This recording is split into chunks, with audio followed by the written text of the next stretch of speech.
কবি লেখা যত কবিতা, শিল্পীর আঁকা যত ছবি, তোমার কাছে হার মেনে যায় যেন সবই।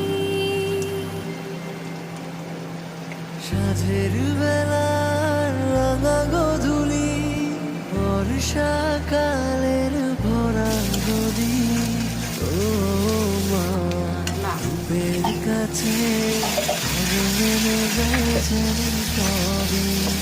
তুমি সাগর মানো, তুমি মেঘের বর্ষানো, তুমি সাগর মানো, মেঘের বর্ষানো, তুমি শুধু আমারই গয়না, আয়না। আমি